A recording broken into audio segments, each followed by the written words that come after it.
नमस्कार दोस्तों, हरियाणा में एक बार फिर से भारतीय जनता पार्टी की सरकार बनती हुई नजर आ रही है। Landslide victory Bharatiya Janata party ने दर्ज की है। 49 सीटें बीजेपी को मिल रही हैं, जबकि 2019 में बीजेपी को 40 सीटें मिली थी और जेजेपी के साथ गठबंधन में सरकार बनी थी, जो रिसेंटली गठबंधन टूटा और नायाब सिंह सैनी को हरियाणा का चीफ मिनिस्टर बनाया गया। इस बार 49 सीटों पे बीजेपी आगे है। 29 सीटें यहाँ पे वोन यानी कि जीत चुकी है बीजेपी और 20 पे यहाँ पे लीडिंग में है। कांग्रेस की बात करें तो 30 सीटें कांग्रेस पार्टी को मिल रही हैं, पिछली बार से 5 अधिक। आईएनएलडी को 2 सीटें और इंडिपेंडेंट में 3 सीटें हैं। इंडिपेंडेंट की बात करें तो यहाँ पे एक बड़ी सीट है हिसार वाली, सावित्री जिंदल, जो कि पहले बीजेपी पार्टी में थी। इन्होंने पार्टी से सीट न मिलने के कारण निर्दलीय चुनाव लड़ने का फैसला लिया और आप देख पाओगे 18,941 वोटों से सावित्री जिंदल जी ने यहाँ पे जीत दर्ज की है। तो देखिए, हरियाणा की जनता का जो मैंडेट है वो अविश्वसनीय है, क्योंकि ये पहली बार है जब 2 बार की एंटी इनकम्बेंसी के बाद कोई पार्टी तीसरी बार सत्ता में आ रही है। तो हरियाणा में लगातार तीसरी बार भारतीय जनता पार्टी सरकार बनाने जा रही है। इस बार के चुनाव में कई फैक्टर्स इन्वॉल्व थे। बीजेपी के कई बड़े दिग्गज नेता पार्टी से नाराज थे, उन्होंने इंडिपेंडेंट चुनाव लड़ा, बावजूद उसके वे हार जाते हैं। और इसके अलावा खट्टर कहें या फिर सैनी कैबिनेट के 5 बड़े मंत्री भी इस बार चुनाव जो है हार चुके हैं। इनमें ओम प्रकाश धनखड़, गौतम सुधा और जेपी दलाल शामिल है। आप देखिए, लोहारू से जेपी दलाल जो कि कृषि मंत्री थे हरियाणा के, यहाँ पे ये हार चुके हैं। मात्र 792 वोटों से 792 वोटों से जेपी दलाल भारतीय जनता पार्टी से हार चुके हैं, जो कि 2 बार कैबिनेट में यहाँ पे कृषि मंत्री का पद संभाल चुके हैं।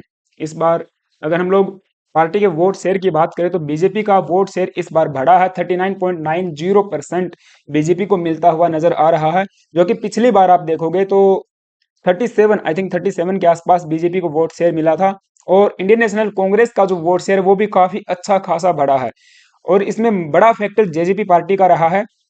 जेजेपी जो कि दुष्यंत चौटाला की पार्टी है, उसको पिछली बार 10 सीटें यहाँ पे मिली थी, लेकिन इस बार वो अपना खाता भी यहाँ पे नहीं खोल पाई है। उनका वोट शेयर भी काफी डाउन चला गया है और वो वोट शेयर जेजेपी वाला जो है इंडियन नेशनल कांग्रेस को मिलता हुआ नजर आ रहा है। और लाइट, तो दूसरी पार्टीज की बात करें तो उनको भी यहाँ पे वोट शेयर में कमी देखने को मिल रही है। और इस बार देखिए, हरियाणा में चुनावी मुद्दों की बात करें तो कई अहम मुद्दों पर यह चुनाव लड़ा गया। इसमें कई अहम मुद्दे शामिल थे, जैसे कि फार्मर प्रोटेस्ट, पहलवानों का प्रोटेस्ट, अनएम्प्लॉयमेंट। हरियाणा बेरोजगारी में पूरे भारत में सबसे नंबर 1 स्थान पर है। और अग्निवीर जैसी योजना के खिलाफ हरियाणा के युवाओं का जो है रोष। और इसके अलावा खट्टर साहब की जो पॉलिसीज हैं, जातीय समीकरण, तो ये सारे फैक्टर थे। बावजूद उसके हरियाणा की जनता ने एक बड़ा मैंडेट भारतीय जनता पार्टी को यहाँ पे दे दिया है। तो आप देखो 49 सीटें यहाँ पे बीजेपी को मिलती हुई नजर आ रही हैं। एंड 29 सीटें यहाँ पे बीजेपी जीत चुकी है, 20 सीटों पे यहाँ पे लीडिंग में है। इसके अलावा एक सीट जो सढौरा वाली सीट है वहां पर भी शायद बीजेपी जीत जाए, तो 50 सीटें बीजेपी को मिलती हुई नजर आ रही हैं। और एक बड़ी हॉट सीट का मैं जिक्र करूं तो वो रहेगी जुलाना वाली सीट। आई थिंक ये रही जुलाना वाली सीट। यहाँ पे विनेश फोगाट ने चुनाव लड़ा था कांग्रेस पार्टी से और आप देखिए 6115 वोटों से विनेश फोगाट यहाँ पे जीत चुकी है। भारतीय जनता पार्टी के योगेश कुमार को इन्होंने हराया। तो विनेश फोगाट पहलवानों का जो प्रोटेस्ट था इसमें मुख्य रूप से उन्होंने बढ़ चढ़ कर भाग लिया, शामिल थी, वो मुख्य प्रोटेस्ट के रूप में शामिल थी। और उन्होंने कांग्रेस पार्टी को ज्वाइन किया ओलंपिक के बाद। वो आपको पता है ओलंपिक में हार जाती है 100 ग्राम वेट अधिक होने के बाद। तो इसके बाद उन्होंने भारत आकर कांग्रेस पार्टी को ज्वाइन किया और जुलाना की सीट से उन्होंने चुनाव लड़ा और वो जीत भी जहाँ पे जाती है। तो खैर, ये हरियाणा के अंदर अभी के लिए चल रहा है। तो आप देखिए, अभी हम बात करें अगर जम्मू एंड कश्मीर की, तो जम्मू एंड कश्मीर में भी भारतीय जनता पार्टी को 29 सीटें मिल रही हैं और Indian national Jammu and Kashmir national conference को 42 सीटें यहाँ पे मिली हैं, जहां पे नेशनल कॉन्फ्रेंस के साथ कांग्रेस पार्टी का गठबंधन है, उनको 6 सीटें यहाँ पे मिली हैं। तो साफ साफ यहाँ पे नजर आ रहा है 90 विधानसभा वाली जम्मू एंड कश्मीर में 46 यहाँ पे मैजिक नंबर है। तो 46 सीटें इस गठबंधन को आराम से मिल चुकी हैं। तो यहाँ पर भी national conference and Congress party सरकार बना रही है। हालांकि बीजेपी को अगर आप देखोगे तो एक सीट यहाँ पे कम है पिछले चुनाव से, जो कि 10 साल पहले हुआ था। तो इनको अभी के लिए एक सीट कम मिल रही है, क्योंकि जो घाटी वाला पूरा इलाका है वहां पे बीजेपी का वोट शेयर या उनका वोट बैंक बिल्कुल भी नहीं है। हाँ, जम्मू रीजन में हम कह सकते हैं कि जो बीजेपी डोमिनेटेड एरिया है वहां पे बीजेपी को लैंडस्लाइड विक्ट्री मिली है इस बार भी।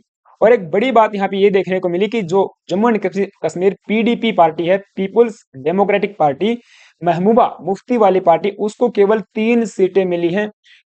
करारा लॉस उस पार्टी को हुआ है जो कि पहले बीजेपी के साथ गठबंधन में सरकार में थी। इसके बाद उनका गठबंधन टूटा और फिर ये धारा 370 हटाने का काम किया गया। वो पूरा प्रकरण हमने देखा है, राइट। तो इंडिपेंडेंट यहाँ पे 7 जो है जीत रहे हैं। ये भी बड़ी बात है कि इंडिपेंडेंट को भी लोगों ने इस बार सपोर्ट किया है। हालांकि हरियाणा में अगर आप देखोगे पिछली बार इंडिपेंडेंट यहाँ पे आई थिंक 7 से 8 विधायक थे, लेकिन इस बार केवल 3 विधायक ही इंडिपेंडेंट हैं। हालांकि इन्होंने भी बड़ी विक्ट्री यहाँ पे दर्ज जो है की है। ऑल राइट, तो हरियाणा के अंदर एक बार फिर से बीजेपी की सरकार बन रही है और जम्मू एंड कश्मीर में national conference and Congress party का गठबंधन सरकार बनाने जा रहा है। तो दोनों विधानसभाओं के चुनाव के जो रिजल्ट हैं वो आ चुके हैं। अब अगर आप देखोगे 5 बजे बजने वाले हैं, 5 बजे के बाद 6 बजे तक आई थिंक ये लास्ट रिजल्ट जो भी यहाँ पे लीडिंग में है, जो भी रुझान है वो रिजल्ट में कन्वर्ट हो जाएंगे। तो आपका क्या ओपिनियन है इस पूरे चुनाव रिजल्ट के ऊपर, मुझे कमेंट बॉक्स में जरूर बताना। एंड हाँ, इसका फुल एनालिसिस हम लोग बाद में करेंगे एक अनदर वीडियो में कि कौन कौन से यहाँ पे फैक्टर रहे जो बीजेपी को एक बार फिर से लैंडस्लाइड विक्ट्री दर्ज करवाने में काम आए। कौन से ऐसे मुद्दे थे जो कांग्रेस पार्टी यहाँ पे पकड़ नहीं पाई, जिनके ऊपर उनकी जो है पकड़ इतनी कमजोर रही कि वो जनता का जो माइंड सेट है उसको नहीं पकड़ पाई, राइट। तो यहाँ पर भी एक एनालिसिस हम लोग करने वाले हैं। खैर फिलहाल के लिए इतना ही, और आप ना ओपिनियन जो है मुझे कमेंट बॉक्स में जरूर बताना। एंड हाँ, चैनल पे यदि आप नए आए हो तो प्लीज एक सब्सक्राइब जो है करके जाना एंड बेल आइकन को प्रेस कर सकते हो। Thank you guys, have a nice day.